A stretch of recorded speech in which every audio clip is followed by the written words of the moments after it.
오늘은 그 유구한 마태복음 강해의 마지막 시간입니다.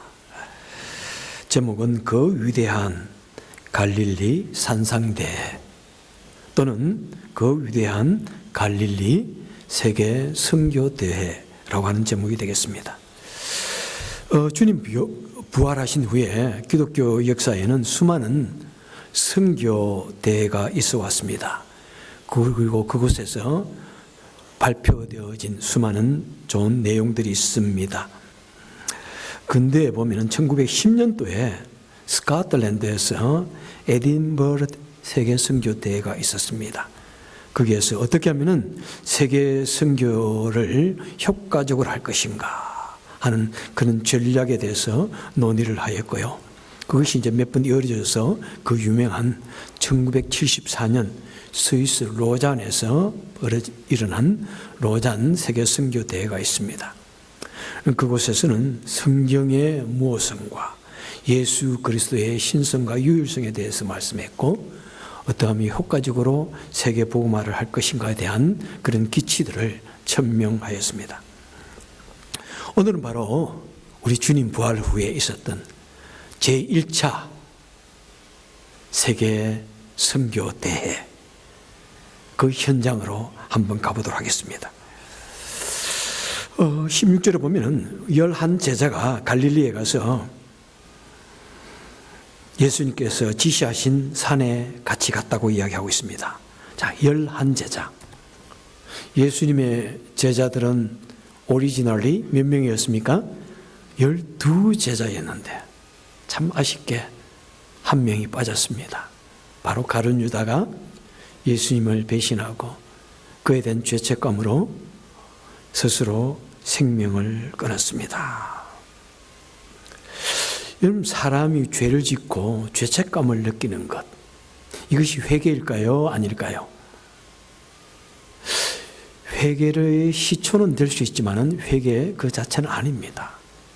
가룟 유다도 예수님을 배신한 후에, 예수님을 판 이후에 마음이 매우 괴로웠습니다. 견딜 수가 없었습니다. 그러면은 예수님께 와 기도하고 회개 기도하고 예수님께 돌아오면 되는데, 그런데 그는 끝까지 마음이 완악하여져서 괴로워하였지만은 그는 회개 기도하지 못했고 예수님께 돌아오지는 못했습니다. 오히려 참 가슴 아픈 그런 결말을 맞이하는 것을 보게 됩니다. 여러분 꼭 아셔야 됩니다. 죄를 짓고 마음이 괴롭고 좀 불편하다, 안 좋다, 괴롭다, 힘들다, 이게 회개 아닙니다. 그때 우리는 주님의 이름으로 회개 기도를 해야 되고, 또 주님의 말씀에 순종할 수 있도록 주님 앞으로 돌아오는 것, 그런 사건이 있어야 하는 것입니다. 그리고 여러분들이요, 우리 열심히 주님을 위해서 봉사하고 같이 사역합시다.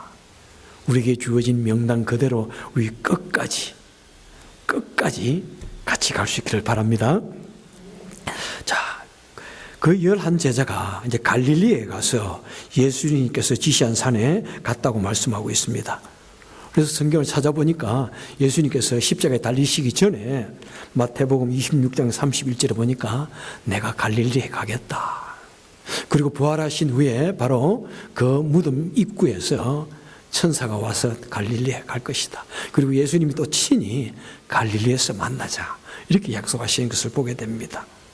이 세 차례에 걸쳐서 갈릴리 산에서 만나자 하시는 것은 그만큼 뭔가 중요한 것을 말할 것이라는 것을 우리는 기대할 수가 있는 것 같습니다.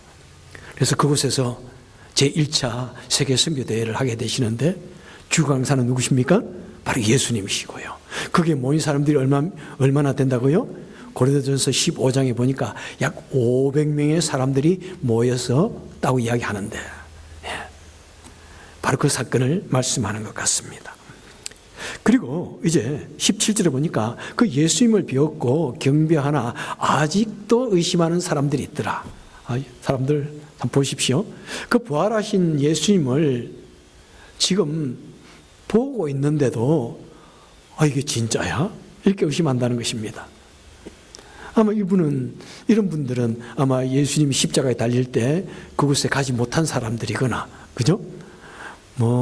처음부터 끝까지 의심하는 회의론자이거나, 그럴 수 있습니다. 그런데 현대는 어떻습니까? 신약시대 이후는 우리는 부활하신 주님을 직접 보지 않고 믿는 세대입니다. 얼마나 우리가 예수님을 믿는다고 하지만은 부활의 주님을 믿는 사람이 정말 있을까? 너무나 부활의 주님을 믿지 못하면서도 믿는 그런 사람이 많지 않을까? 여러분 혹시 계시지 않나요? 아직도 멤버에 속해 있는 분 안 계시나요? 아직도 믿지 못하는 아직도 멤버. 그 아직도 멤버에서 탈출하셔서 확실히 분명히 믿는 그 멤버에 가입할 수 있기를 바랍니다. 그리고 이제 그 갈릴리 산에서 역사적인 선교대회가 개최되고 역사적인 선포가 있습니다. 예수님께서 나와 말씀하여 이르시되 하늘과 땅의 모든 권세를 내게 주셨으니, 우리가 너무나 잘 아는 말로 하면은 이것을 그래서 무엇이라고 말씀하고 있습니까? 예수님의 무슨 명령? 지상명령. The Great Commission. 예수님의 지상명령. 지상이라는 말은 무엇입니까? 가장 중요하고 가장 높고 가장 으뜸이 되는 명령이라는 말씀입니다. 우리 예수님께서 우리에게 여러 가지를 말씀해 주셨고 권면해 주셨고 명령하셨지만은 가장 중요한 것, 그것은 바로 오늘 본문의 이 말씀이라고 우리에게 말씀하고 있습니다. 여러분, 이 말씀은 그냥 예수님 것이 아니라 하늘에서도 인정하고, 그죠? 땅에서도 인정하고, 하늘의 권세가 주어지고 있고 땅의 모든 권세가 주어진 그 자리라는 것입니다. 바로 우리 예수님은 우주적인 통치자이십니다. 죽음 이전과 죽음 이후의 세계를 주관하시는 분입니다. 물질의 세계와 영적 세계의 통치자가 되십니다.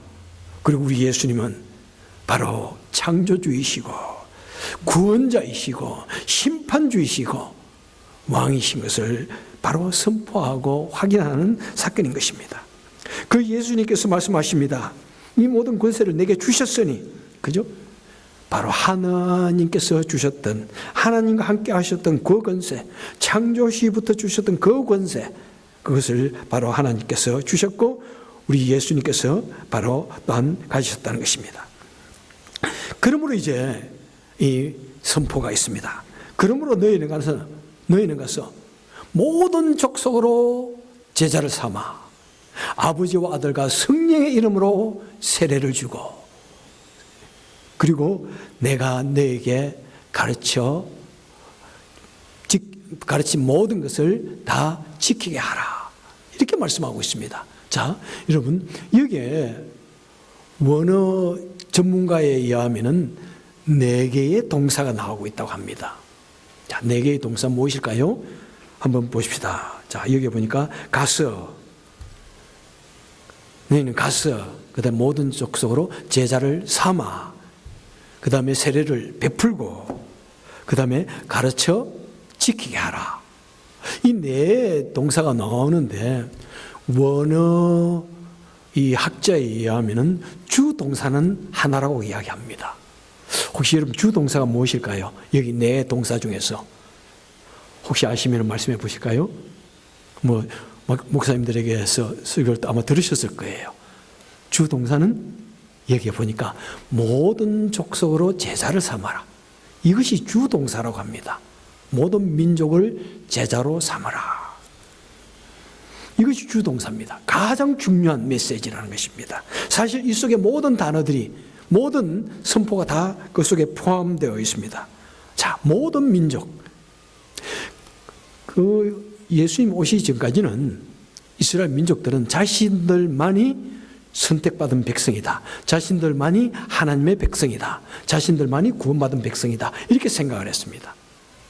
그런데 그게 아니라는 거예요.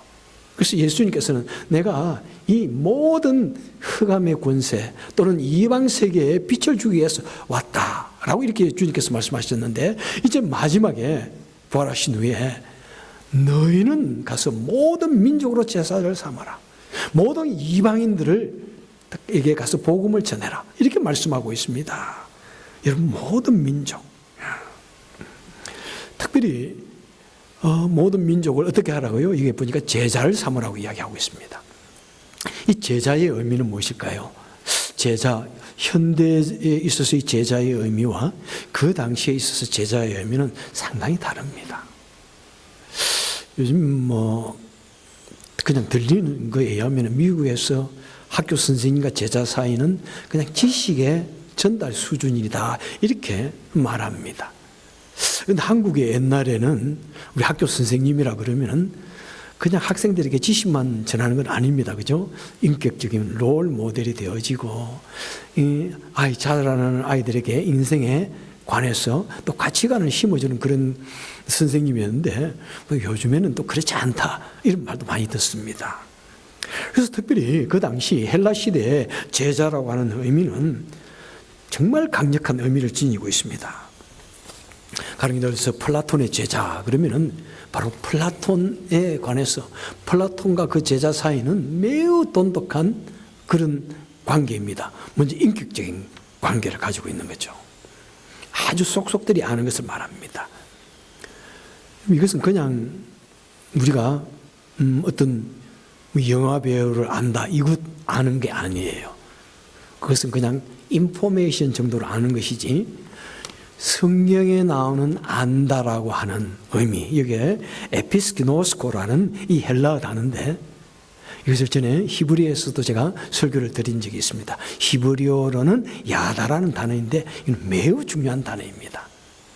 내가 그 여자를 안다라고 하는 것은 그냥 인사만 하고 아는 정도가 아니라 아주 깊은 관계를 가지고 있다. 마치 부모와 자식 간에, 부부 간에 또 그런 관계를 말할 때 안다라고 한다는 것입니다. 속속들이 마음의 생각을 알고 그 사람의 인품이 그대로 전달되어지는 그런 관계를 말씀합니다. 자, 그래서 제자를 삼는다고 하는 것은 뭐냐면은 내가 예수님을 만날 때 그냥 지식적으로 아는 것이 아니라 그 예수님의 인품과 예수님의 생각과 예수님의 사상과 예수님의 가르침과 이 모든 것을 다 같이 공감하고 배우고 나누고 따르는 것을 말씀합니다.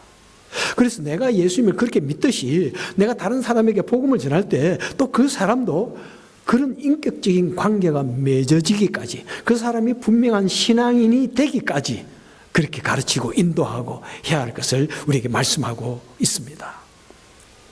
한국에서는 상당히 그 제자 삼는 교회 그런 의미가 매우 중요하지 않습니까? 그런데 사실 처음에 이 제자라는 말이 나올 때는 그냥 예수를 믿는 사람들을 제자라고 이야기했습니다. 예수를 믿는 사람들.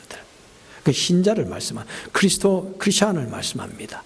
그런데 이것이 자꾸 그 당시 철학적인 그 사회에 플라톤의 제자, 이렇게 되어지고 아리스토텔레스의 제자 이러니까 예수님의 제자 그러니까 뭔가 혼돈이 옵니다. 예수님의 제자는 그런 제자와는 질적으로 다른데 그러니까 나중에 사도행전에 가서 안디옥 교회에서 그때 비로소 그리스도인이라 불렀더라. 그때 크리스찬이라 불렀더라. 이렇게 말씀합니다. 그래서 이 제자라는 것이 나중에 크리스찬, 그리스도인이라고 되어졌고 또 그 이후에 크리스찬 중에서도 뭔가 좀 더 잘 훈련되어진 예수님의 제자를 연상하면서 더 잘 훈련되어진 지도자적인 신앙인들을 부를 때 매우 잘 훈련되어진 신앙인을 부를 때 제자 삼는다 이런 말로 또 쓰이게 되어진 것입니다. 그래서 여기에서 제자 삼는다고 하는 것은 제자를 삼으라고 하는 것은 바로 그렇게 정말 그냥 예수 단지 복음만 전하는 거 아닙니다. 예수 믿으세요. 예수 믿으면 구원 얻습니다. 이거 정도가 아니라 그가 진심으로 예수를 마음에 받아들이고 예수님을 따르고 주님을 위해서 헌신하고 희생하기까지 할 수 있도록 훈련을 시키고 가르치고 인도하는 그런 케이스를까지 말합니다. 여러분은 몇 명의 사람들을 제자 삼으셨나요? 여러분은 많은 분들에게 복음은 전했겠지만은 참 제자를 삼는 것이 우리 주님께서 우리 믿는 자들에게 주신 지상 명령의 가장 메인 타이틀입니다. 가서 제자 삼기까지 여러분 복음을 전하시고 가르치십시오. 예. 자, 그다음에 그래서 이제 이 모든 민족을 제자로 삼기 위해서 해야 할 것이 무엇인가? 바로 지상명령 첫 번째는 제자 삼으라. 그 다음 두 번째는 뭐냐? 이 제자 삼기 위해서 해야 할 것이 뭐냐? 첫째, 너희는 가서래요. 가라. 여러분, 우리가 제자 삼기 위해서는 내가 먼저 가는 일이 있어야 됩니다. 내가 몸을 직접 움직여서 내 발로 그곳에 현장까지 가야 합니다. 사람을 만나러 가야 합니다. 때로는 먼 곳까지 가야 합니다. 문화가 다르고 환경이 다르고 심지어는 말하는 것도 다른, 언어가 다른 그런 곳에 가야 합니다. 뭐 같은 좋은 환경이라면 가는 것도 쉽겠지요. 그런데 여러분, 미국에 살다가 아프리카 간다 그러면은 정말 쉽지 않을 거예요. 그죠? 얼마나 지금도 아프리카에서 많은 사람들이 소똥용으로 만든 집에서 살아갑니다. 뭐 잠자는 것이 얼마나 불편하겠어요. 그죠? 뭐 벌레들이 기어다니는 그 집안에서 살고, 화장실은 뭐 말도 못하겠죠. 뭐 한국의 옛날에 수색식 화장실은 그래도 양반일 것 같아. 정말 그런 곳에 가야 됩니다. 얼마나 불편합니까? 이 편안한 삶에 익숙해 있는 우리 얼마나 불편해요. 그런데 가야 합니다. 주님이 가라 하면 가야 합니다. 불편함만 있습니까? 생명의 위협을 무릅쓰고 가야 됩니다. 저는 우리 교회 오셨던 우간다의 안성준 선교사님 3개월 동안 안식년으로 와 있으며 저희 집에 같이 있었는데 하룻밤에는 우리 집에도 큰 사건이 났었는데 그럼 또 이 말이 길어지니까 그것은 줄이고 새벽 한밤중에 우간다에서 전화가 온 겁니다. 지금 선교센터에 강도들이 들었습니다. 강도들이 휘발유통을 들고 와가지고 그 문에 와가지고 지금 당장 문을 열지 않으면 내가 불을 지를 것이다. 어떻게 할까요? 정말 지금 미국에 와 있는 선교사에게 와 어떻게 할까요? 전화를 하는 그 사람들도 참 그렇고 아니 빨리 경찰에 전화를 해야 되는데 경찰이 너무 멀리 있다는 거예요. 어떻게 할까요? 뭐 할 일이 여기 있나요? 그래서 참 다행히 그 경찰들이 좀 빨리 와가지고 불까지 지르지는 않고는 그래도 갔답니다. 얼마나 생명의 위협을 무릅쓰나요? 그 다음에 케냐에 갔던 최명원 선교사님, 뭐 우리 교회 와가지고 뭐 간단하게 선교 보고를 했지만은 여자의 몸으로 이제 20살 뭐 그런 때 나 가가지고 여자의 몸으로 그 우음지에다 살아가지고 얼마나 많은 위험을 감수하고 가슴을 철렁철렁 했는지 한번 말할 수가 없는 거예요. 그리고 내가 아는 우리 선교사님, 우리 전에 이전 교회 있을 때 한 번 왔는데 불과 이 사람들도 30살 즈음에 막 결혼하자마자 아이가 이제 3개월인가 4개월 됐는데 아프가니스탄, 지금으로 20년이 벌써 지났네요. 아프가니스탄에 지금 전쟁 중인데 얼마나 용감하게 갔는지 몰라. 아마 그때 갈 때는 뭐 생명을 내어두고 가는 것 같아. 그런데 가자마자 젊은 아내, 이제 3, 4개월 된 어린아이 3명이 갔는데 밤에 강도가 들어온 거예요. 참 얼마나 위험해. 참 생명을 무릅쓰고 가는 거예요. 또 가가지고 강도 왔다고 또 철수를 했더라고. 그래서 내 속으로 그 위험한 줄 몰랐나 하는 생각도 들었지만은 참 얼마나 참 가슴 아픕니까? 그죠? 생명을 무릅쓰고 가는 거예요. 가는 것. 우리 기독교는 이론가가 아닙니다. 가서 복음을 전하세요. 믿으세요. 이게 아니에요. 예수님께서 하늘나라에서 너는 하나님을 믿으라가 아니라 직접 이 세상에 오셨듯이 우리 기독교인은 이론가가 아닙니다. 그냥 현장에 가는 행동가입니다.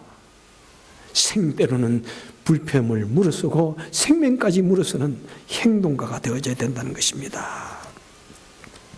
여러분 한국의 양화진 거기에 가보셨나요? 한번 가보신 분 손 들어보세요. 예, 한국에 가시면 그냥 친척들 찾아다니고 먹는 것만 하지 마시고 양화진 선교 그 묘지에 가보세요. 그 다음에 강화도에도 기독교 또 그런 센터가 있습니다. 가보세요. 가슴이 막 뭉클뭉클해요. 거기 한국에 선교로 왔던 초대교회 선교사님들이 쭉 묻혀 있고 그들에 관해서 간략하게 적혀 있고 그들에 관해서 이 기록 영화를 상영하는데요. 정말 막 눈에 눈물이 흐르지 않을 수가 없어. 어떤 사람은 겨우 20대 초반의 여자 선교사가 왔어. 세상에. 왔을 때부터 나는 한국을 위해서 생명을 버리겠노라 그런 각오로 오셨어. 그런데 오시자마자 불과 몇 개월 되지 않아가지고 장티푸스인가 이질에 걸려가지고 돌아가셨어. 그래서 나는 여러분들이 한국에서 생명을 묻지만은 여러분들이 한국을 사랑해 주세요. 그 말에 감동해가지고 많은 분들이 오셨더라고요. 참 생명을 버리면서까지 가는 것. 이것이 간다는 의미예요. 이것이. 또 우리가 실제로 그 먼 곳까지는 가지는 못할지라도 여러분 우리는 또 내 이웃을 향해서 내 가족을 내 친구를 향해서 믿지 않는 사람들에게 내가 가야 합니다. 여러분 간다라고 하면은 그냥 전화해가지고 예수 잘 믿자 예수 믿어라 이게 아니에요. 간다라고 하는 건 의미는 무엇입니까? 내가 친히 그 사람을 만나가지고 두드려가지고 봉사를 하고 대접도 하고 내가 마음이 때로는 불편한 친구라고 할지라도 그럴지라도 내 자존심 내려놓고 직접 가는 것을 말씀합니다. 그리고 봉사의 본을 보이는 것을 말합니다. 그리고 사랑의 그 표현을 직접적으로 내 발을 통해서 내 손을 통해서 정성을 다해서 하는 것을 말씀합니다. 여러분 그렇게 내가 먼저 가서 손을 내밀 때 나를 낮출 때 나를 희생할 때 그 사람이 감동하게 되어지는 것이고 복음을 받아들이게 되는 것입니다. 자, 세 번째는 무엇입니까? 세 번째는 아버지와 아들과 성령의 이름으로 세례를 베풀고 세례를 주고. 자, 세례 얼마나 중요합니까? 우리 기독교에 있어서 그죠? 그런데 이 세례라는 것을 그냥 성례식 그 자체만을 말씀하는 것 아닙니다. 세례를 주기 위해서 어떻게 해야 됩니까? 그분에게 복음을 전하고 그분을 믿게 만들고 그것이 그 과정을 말씀하는 거죠. 그 표로서 세례를 주는 것입니다. 그런데 이 성례식 자체만을 의식 자체만을 중요하게 생각하면은 세례를 너무 중요하게 할 수가 있습니다. 그래서 세례가 있고 또 무엇이 있습니까? 물속에 들어가는 세례도 뭐 다른 단어로 사용합니다. 침례라고 이렇게 하죠. 그래서 그냥 스프링클 세례는 세례가 아니다. 물속에 들어가는 세례를 받아야 된다. 다시 받아라. 어릴 때 뭐 어린아이가 부모의 믿음에 의해서 세례받는 것 이게 무슨 세례냐? 그건 세례가 아니다. 다시 받아라. 학습도 중요하지 않고 다시 받아라. 물속 세례를 받아라. 이것을 일컬어서 제세례파라고 합니다. 사실 뭐 우리는 제세례파에 대해서 전혀 그렇게 거부하는 게 없지만은 제세례파 그분들은 또 제세례를 다 받지 않는 사람들에게는 상당히 강력하게 말합니다. 여러분 우리 동네가 제세례파의 본거지에 있습니다. 그죠? 가까운 메노나이트 또 뭐죠? 아미시널 이 제세례파 매우 보수적으로 한다는 이런 분들인데 영국에서 이 제세례파들이 너무 지나치게 그렇게 하니까 이 메이저 그룹의 기독교인들이 막 박해를 합니다. 그래서 대학살 사건도 있었어요. 제세례파 제학살 사건까지.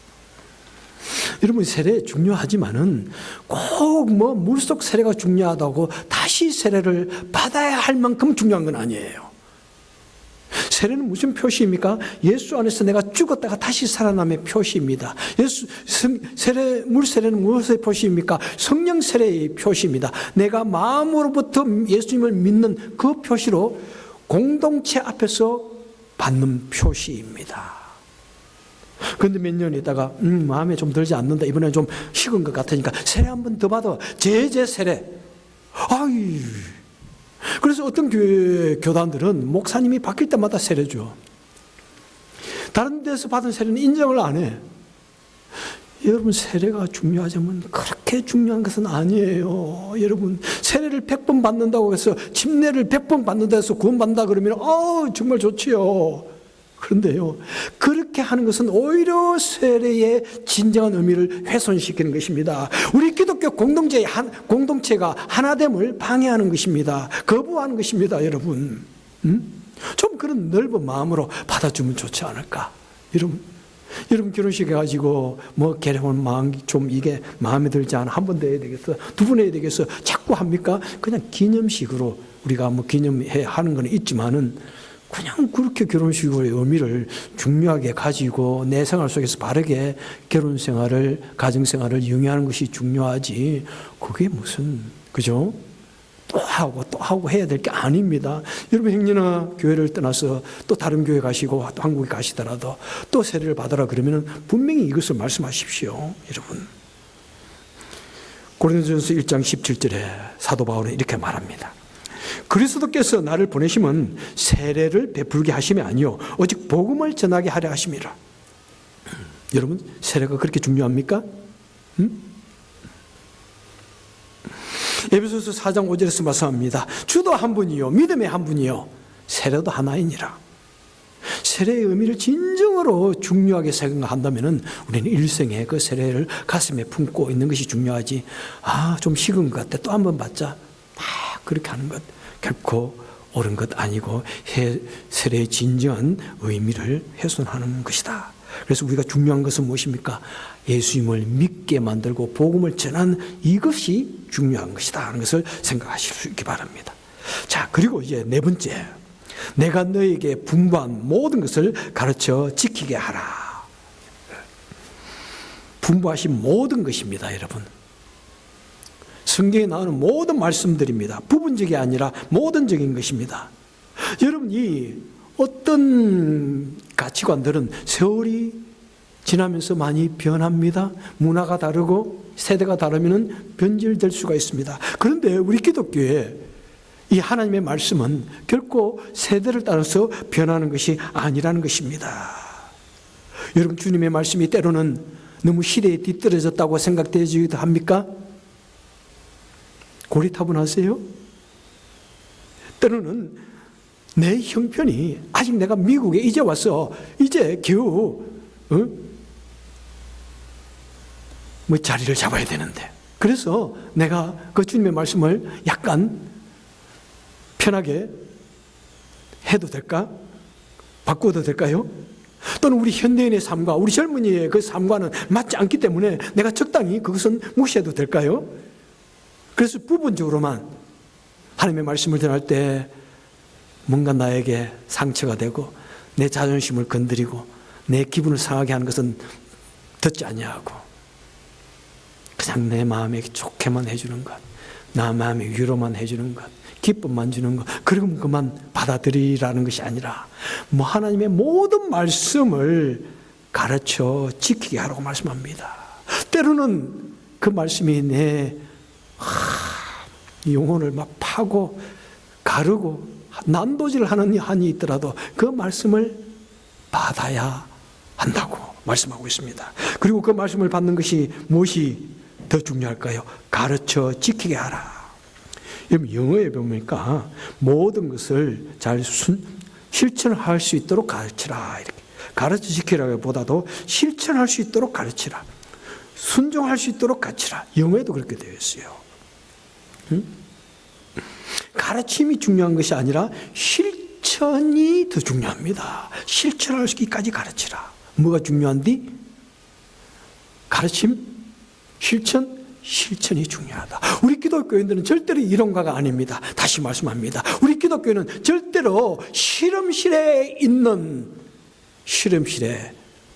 표본실에 청개구리가 아닙니다. 우리는 현장에 달려가는 행동가입니다. 실험실에서 가르치는 강사가 아닙니다. 학자가 아닙니다. 현장에 달려가는 그곳에 가서 병든 사람을 돌아보고 저들의 더러운 발을 씻어주고 봉사하고 눈물로써 저들의 상처를 닦아주는 그것이 참 중요한 것입니다, 여러분.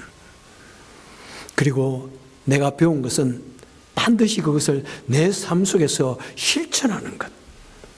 이것이 우리 기독교인들의 참된 삶이라고 우리에게 말씀하고 있습니다. 여러분들이요. 이론만 바삭한 그런 이론가가 되지 마시고 뜨거운 가슴을 가진 현장의 실천가가 되시길 바랍니다. 말만 번듯하게 하는 변사가 되지 마시고 우리 삶의 현장에서 실제로 꿇어뜨리고 실제로 달려가고 실제로 손을 거두어서 봉사하는 그런 행동가가 될 수 있기를 바랍니다. 자, 그래서 지상명령 무엇입니까? 모든 민족으로 제자를 삼으라. 그러기 위해서는 달려가라. 그러기 위해서는 그들에게 복음을 주어 세례를 주어라. 그리고 그들을 뭐라고요? 봉사, 실제로 순종하고 실천하기까지 가르쳐라. 이 말씀이 주님께서 우리에게 주신 지상명령입니다. The Great Commission. 여러분, 지상명령 무엇입니까? 하나님께서 우리에게 주신 모든 말씀 중에 가장 중요한 것이 바로 이 말씀이라는 것입니다. 그리고 우리에게 말씀하십니다. 마지막에 보니까 볼지어다 내가 세상 끝날까지 너희와 항상 함께 있으리라. 주님께서 이 모든 지상명령을 주시면서 내가 너희들만 버려두지 않겠다. 내가 세상 끝날까지 너희와 항상 같이 있겠다. 이렇게 말씀합니다. 여러분들이요, 우리는 얼마나 연약한 존재입니까? 사실 이 주님의 지상명령 아니라도 우리 한 가정 밥 먹고 사는 것도 힘들어요. 미국에서 이민생활 하는 것도 힘들어요. 내 삶을 거두고 짊어지고 가는 것도 힘들어요. 내 자녀들 데리고 이곳에서 살아가는 서바이벌 하는 것도 힘들어요. 인간관계도 힘들어요. 모든 것이 사는 것이 쉽지가 않아요. 인생 쉽지가 않아요. 만만치가 않아요. 그런데 이 무거운 지상명령을 우리에게 또 주십니다. 그리고 말씀하십니다. 내가 너희와 함께 하겠다. 이렇게 말씀하십니다. 무슨 말씀입니까? 여러분, 우리가 주님의 지상명령을 감당할 때 주님이 우리와 같이 하시겠다고 말씀하고 있습니다. 툭 던져놓고 너 한번 잘해봐. 이거 해봐라가 아닙니다. 내가 너에게 준 이 명령을 감당하기 애를 쓰면 내가 너와 같이 하겠다. 그리고 그 일을 잘 감당해 낼 수 있도록 해주겠다. 이렇게 말씀합니다. 그래서 마태복음 6장 33절에서 말씀하는 것처럼 너희는 먼저 그의 나라와 그의 의를 구하라. 그럼 이 모든 것을 너희에게 더하시리라 하시는 말씀처럼 우리는 먼저 그의 나라를 구하고 주님의 지상명령을 구하고 너희는 먼저 하나님 사랑, 이웃 사랑 이 말씀들을 우리가 실천하게 될 때 하나님이 창조주 되시는 하나님이 심판주 되시는 주님이 우리와 같이 하시겠다고 말씀하고 있습니다. 약속하고 계십니다. 여러분, 주님이 우리와 같이 하신다면 우리가 무엇을 두려워합니까? 주님이 나와 같이 하신다면 뭐가 여러분 겁이 나겠습니까? 저도 목회하면서 많은 어려움을 겪을 때 정말 간절히 기도합니다. 그럴 때 하나님께서 아주 신비한 방법으로 내가 너와 같이 한다는 것을 이렇게 보여주세요. 그리고 경험시켜 주세요. 위대한 그런 것을 보여주시지 않는다고 할지라도 내가 네 고통을 안다. 어떤 데는 툭툭 두드려 주세요. 그래서 기도하다가 뭔가 해가지고 한 몇 번을 뒤로 돌아봤어요. 두드려 주세요. 말할 수 없는 탄식으로 대신 기도해 주시는 것도 경험했어요. 그래서 주님이 나와 같이 하시는구나. 주님이 나를 잊지 않았구나. 그러면은 그래도 그 어려움을 이겨낼 수 있도록 그래 또 시간은 가고 또 이겨낼 거야. 그렇게 꾸역꾸역 오늘까지 달려왔어요. 여러분 주님이 같이 하지 않으면 우리는 결단코 우리의 삶도 제대로 이겨낼 수 없고 주님께서 우리에게 주신 그 사명도 감당해낼 수가 없습니다. 하지만 여러분, 아무리 힘들어도 주님이 같이 하시면 이겨낼 수 있습니다. 아무리 이 주님이 주신 이 지상 명령이 나와는 관계없는 더 먼 나라의 이야기 같고 특별한 사람들, 선교사들만 하는 것 같고 특별히 헌신되어진 믿음을 가진 사람들만 하는 것 같지만은 우리가 이 말씀을 그대로 순종하면은 주님의 살아계심을 경험하고 내려지는 것이고 이겨내게 되는 것이고 잘 감당해낼 수 있는 것입니다. 여러분, 우리 인생은 단 한 번 주어진 인생입니다. 정말 우리 인생이 이렇게도 한번 살아보고 저렇게도 한번 살아보고 두 번, 세 번 주어지는 인생이라면 얼마나 좋겠습니까? 그런데 그렇지 않습니다. 나도 돌아보니까 벌써 인생 다 살았어. 정말 한 번 더 살고 싶은데 그래서 나는 은퇴하고 나면 정말 다른 인생을 살고 싶은 그 꿈에 요즘 젖어 있습니다. 한 번 다르게 살고 싶어요, 여러분.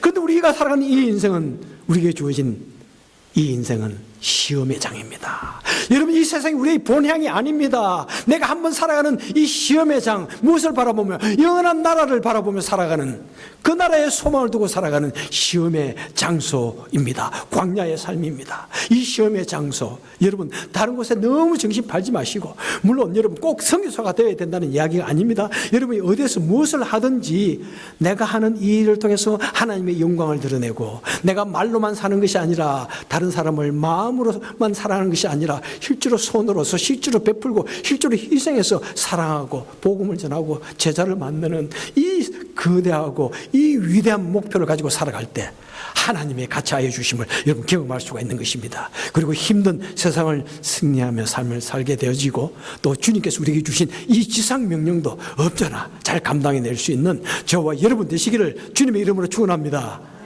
기도하겠습니다. 주님 참으로 감사드립니다. 오랜 기간 동안 이 마태복음을 같이 공부하며 오늘 그 피날레를 이제 마쳤습니다. 하나님 아버지, 정말 마지막으로 주님께서 우리에게 주신 이 지상명령, 너희는 가서 모든 족속으로 제자를 삼아 아버지와 아들과 성령의 이름으로 세례를 주고 내가 너희에게 가르친 모든 것을 가르쳐 지키게 하라는 이 말씀, 우리 마음속에 깊이 품고, 주님이 주신 이 지상명령 깊이 품고, 우리가 무슨 일을 하든지 이 주의 지상명령을 조금이라도 내 삶을 통해서 드러내고 실천하게 하여 주옵소서. 그래서 우리에게 주어진 단 한 번의 우리 인생의 삶을 정말 주님을 위해서 영원한 나라를 보며 잘 살아 드릴 수 있는 우리가 되게 하여 주옵소서. 오늘도 주의 전에 나와서 예배 드릴 때 주님께 바칠 귀한 예물을 준비케 하시고 드리게 하시니 감사합니다.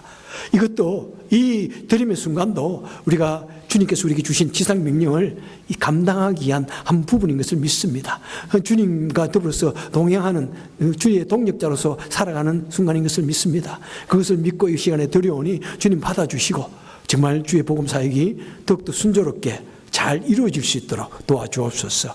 예수님 이름으로 간절히 기도합니다. 아멘.